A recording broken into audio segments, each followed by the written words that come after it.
drinking, it sounds to me like your binge drinking, which we'll talk about in a minute, progressed all the way to alcoholism rather quickly. Is that accurate? Yes, fairly quickly. And were you treated? Yes, yes. How are things going now? How are things going now? Yeah. Oh, sorry, I couldn't hear you. Great. I mean, I've been sober for 8 years, almost 9 years now. Okay, good. Congratulations. All right, we need to check on you. Thank Okay, you. so help us, give us a sort of a look through the prism here of what it looks like for young people. We're all very aware that young people are abusing alcohol. Are parents endorsing it in some way? How do the kids get away with it? Where I grew up is very different than how kids are brought up in the States. So, I mean, where I grew up, it was very easy for me to get alcohol. I don't know.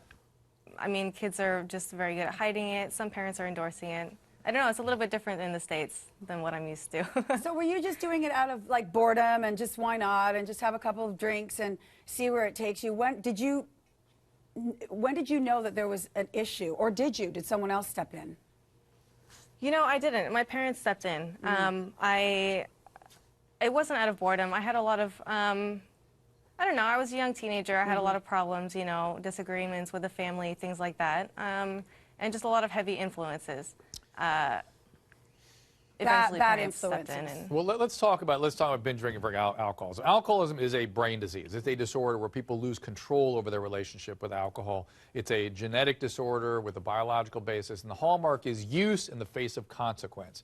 Health, relationship, school, work, legal status. So things happen there, and if you have a family history, a great way to differentiate whether a kid has early alcoholism versus binge abuse is there alcoholism in the family?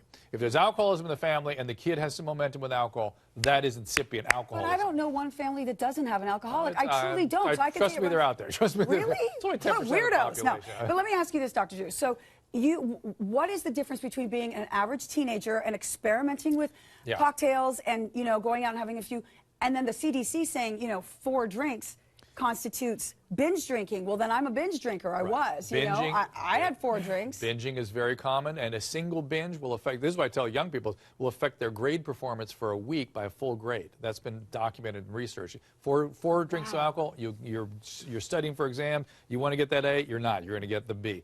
But the binging is more common in adolescence because the brain isn't developed up here yet. So they're operating from a part of the brain called the amygdala, which is response to arousal and fear and drama and all this kind of stuff. And they can't regulate it, and so alcohol is part of that thrill-seeking and also part of the attempted regulation. Right. Now, in your case, Sharon, you actually had some severe consequences when you were younger. Tell us about that.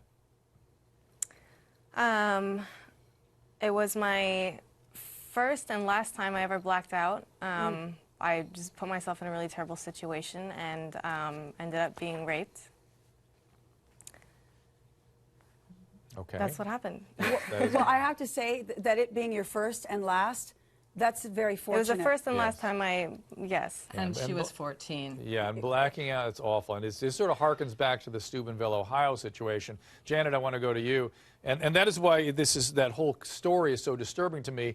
Kids that are using alcohol and acting out sexually have a mental illness problem, and they need to be protected, not disdained and acted out upon and looked at askance. What's